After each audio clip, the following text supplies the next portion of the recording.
Welcome to When is PSCM Critical and Strategic? This is our 6th module in our free 24-module masterclass about the principles of category management and strategic sourcing. Let me just explain the significance of this and why it's important by showing you some results from some research that we did to look at the industrial sectors that operate in the world and what the make-buy, in-source, outsource models are, and what the strategic and tactical significance might be of procurement and supply chain management. So now, turning to the slide 19,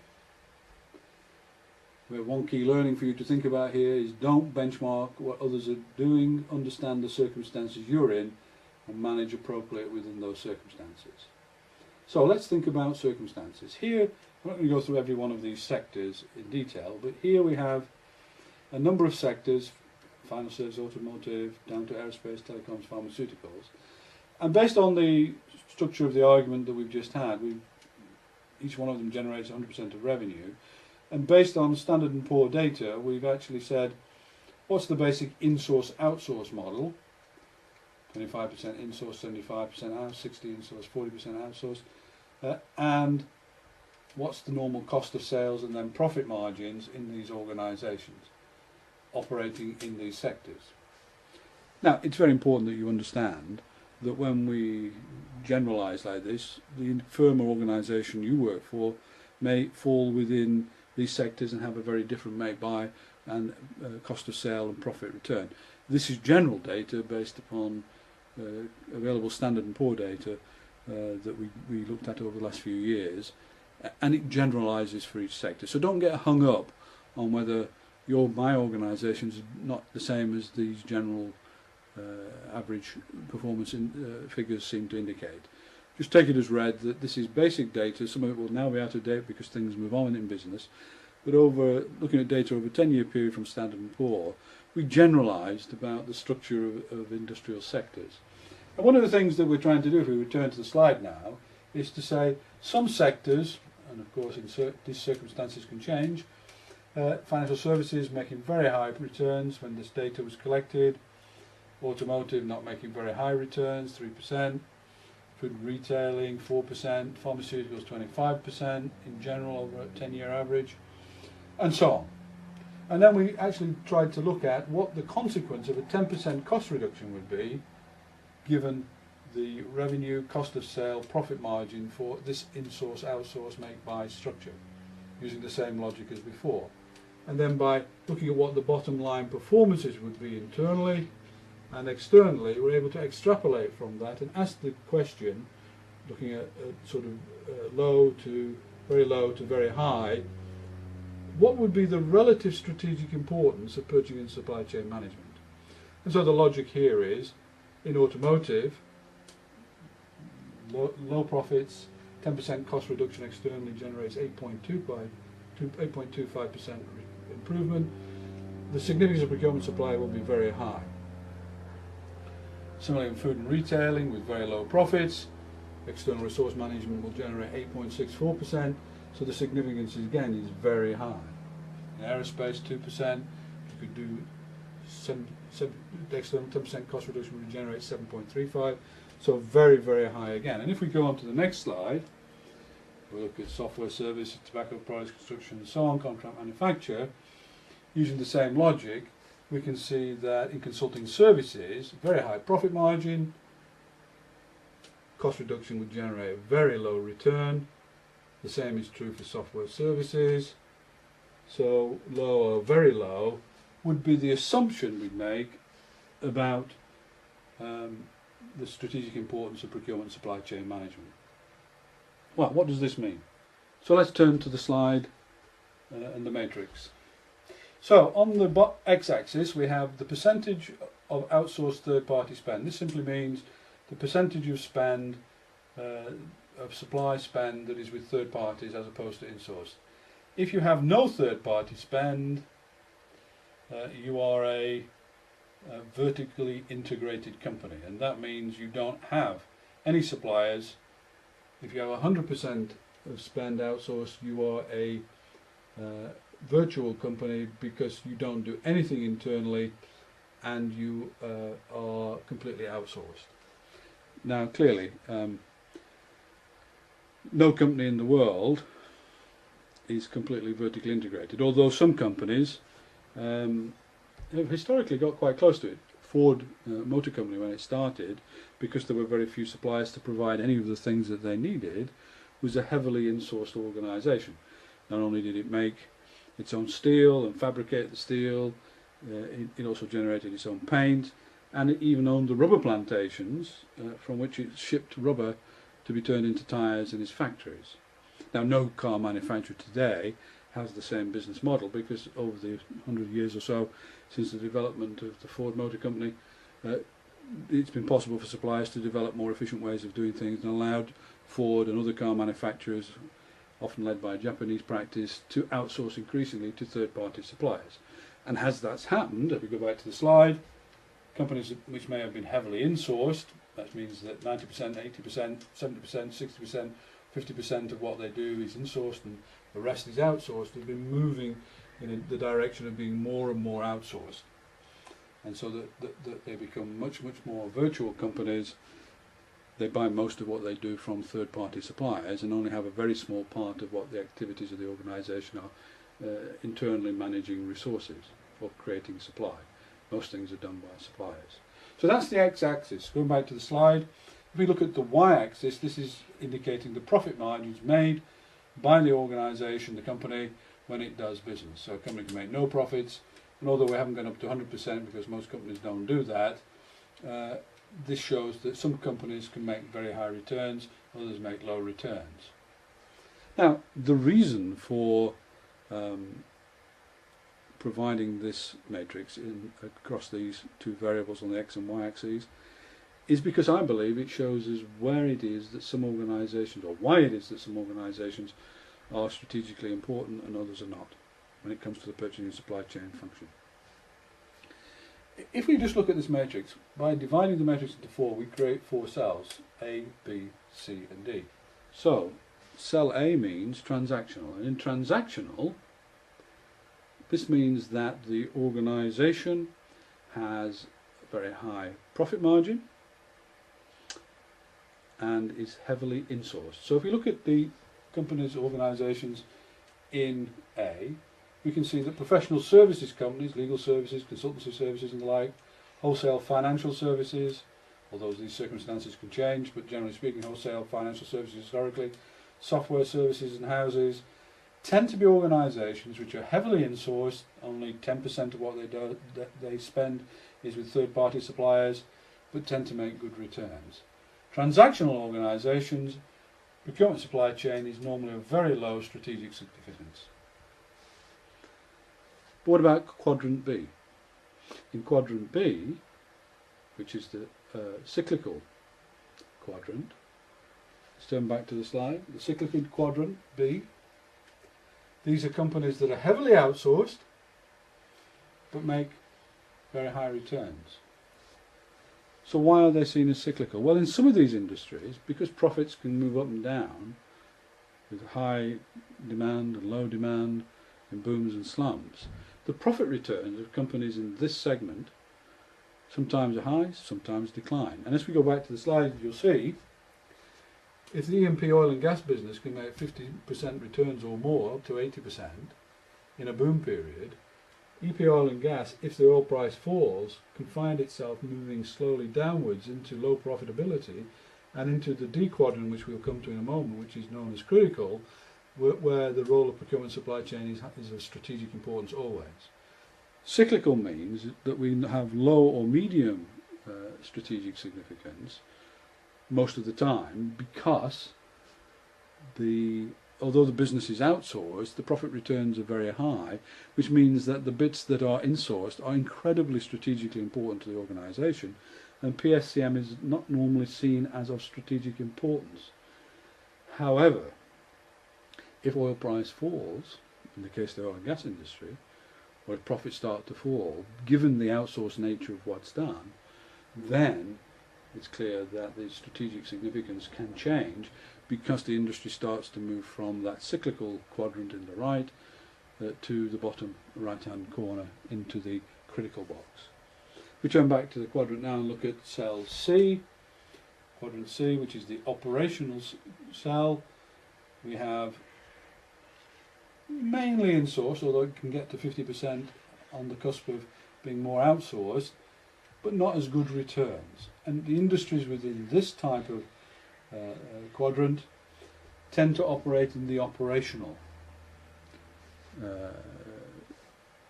approach to procurement and supply chain management. And it has a medium to high significance the more that these companies start to outsource and the more that profits tend to fall, the more that these organisations tend to recognise the strategic contribution that cost reduction can make to the organisation. The more that they are insourced, the more that they make reasonable returns, the less the organisation will see procurement supply chain of strategic importance. And so there's a tendency, as we'll see later, for them to focus on particular types of approaches and not to invest as much time and effort into the strategic role of procurement, as you will find for those that operate in cell D, in quadrant D, the critical cell. So let's turn to that now. In the critical cell, over 50% outsourced, up to 100%. Organisations not making lots of profit, and particularly those below double-digit returns. So many of the companies, automotive, construction, computer contract manufacturing, and so on, food retailing and FMCG, these types of companies are the types of companies that have a particular role in procurement and supply chain. Okay, so what does this mean? Well, if you ask anybody in procurement supply chain who's a practitioner or an academic and ask them the question, which companies are world class? Which are leading companies in procurement supply chain? You'll get similar names coming to the fore. Some people would mention perhaps Dell, Walmart, Sainsbury's, Tesco, Toyota. What do we realise immediately when people start to mention these companies? These are the companies that people turn to and say, these are the guys who invested lots of time, resource and effort into being excellent at procurement supply chain management. We turn back to the slide, what do we see? These are the sectors that make low returns and are heavily outsourced. And so my conclusion is, it's not because people decide to be world class that they are world class, it's because they have to be. If you're in industries where you are massively outsourced and you don't make a lot of money, then anybody can see that effective cost reduction for the external supply of goods and services will have a significant contribution to the bottom line performance of the organisation, and therefore if managers are reasonably competent, they should have the wit to be able to get the resources and time commitment from their senior managers, because they can understand the strategic impact that improvement in external resource management will make to the organisation. If you're in a professional service company, say you're a lawyer and you're making supernormal profits and your core competencies are people who do legal service work as top lawyers for their clients, however much money you may be spending, and it could be millions if you're in a large practice that has a global reach, however well you manage procurement supply chain and however much money you save, it will not massively contribute to the performance of that organisation unless they're not making any money at all, in which case they won't be in business very long. So for some organisations, the role, however operationally important, and however much benefit you could get from cost reduction or supply availability or whatever it is that procurement needs to deliver in quality, cost and delivery terms, whatever it is that you have to manage, sometimes it will have a strategic impact and sometimes it will only be tactical. It's always operationally significant, and that means you've got to do the best you can to deliver good performance. But let's be clear, the role of procurement supply isn't determined by individuals, it's determined by circumstance.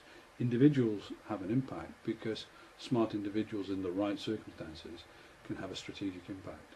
And smart individuals in organisations where it's tactical can help contribute to performance, but it won't necessarily be strategic however smart they are. Anyway, that's my view. It depends. Thank you for watching this video, and we do hope you found it of interest and value. A more advanced discussion of the issues is provided in the following reading material, and especially in Sourcing Portfolio Analysis by Andrew Cox.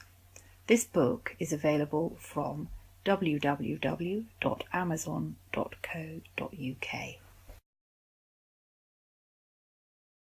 In the Principles of Category Management and Strategic Sourcing Masterclass, there are 24 modules.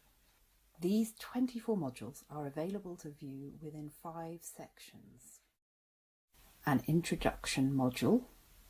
In Part A, the role of procurement and supply chain management, there are 6 modules. In Part B, world-class and best-in-class category management and strategic sourcing, there are 2 modules.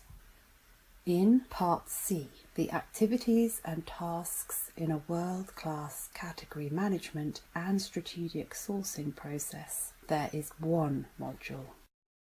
In Part D, the principles of buyer and supplier exchange, there are 14 modules.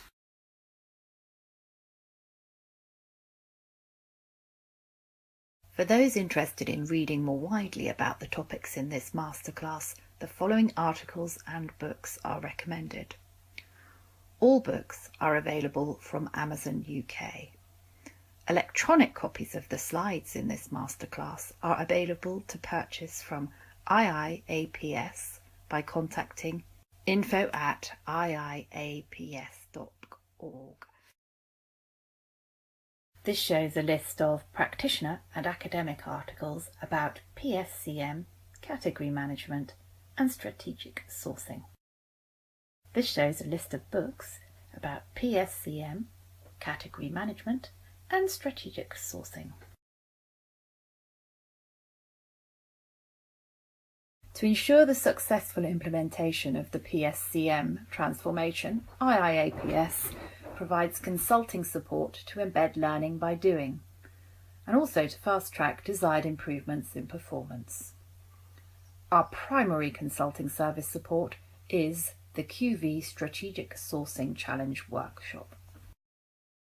This workshop is always focused on challenging existing real-life category strategies and brings together internal clients, who design and specify requirements, and the PSCM strategy leads to identify the key demand and supply factors impinging on current value for money performance. The QV report identifies immediate areas for improvements in value for money so the industry-leading quality, cost and delivery outcomes can all be achieved. For further information on the QV Strategic Sourcing Challenge Workshop, please visit www.iiaps.org/services-qv.html. For those interested in operationalising the concepts and methodologies discussed in this masterclass, the following route to accreditation and competence development is available. The International Green, Red and Black Belts in Advanced Purchasing and Supply Management. To obtain full professional membership, MIIAPS, at the International Institute, candidates have to utilise the concept introduced in this masterclass to develop and implement real-life category strategies and explain how this compares to world-class practices. The development of these real-time strategies is based on the application of best practice theory and the most advanced sourcing tools and techniques. Green Belt membership, awarded after successful completion of an initial category sourcing strategy supported by IIAPS staff. Red Belt membership, awarded after unaided satisfactory completion of a second real-life category sourcing strategy. Black Belt membership, awarded after unaided satisfactory completion of a third real-life category sourcing strategy. For further details about studying for these advanced international qualifications, download the brochure at www.iiaps.org/media-brochure.html.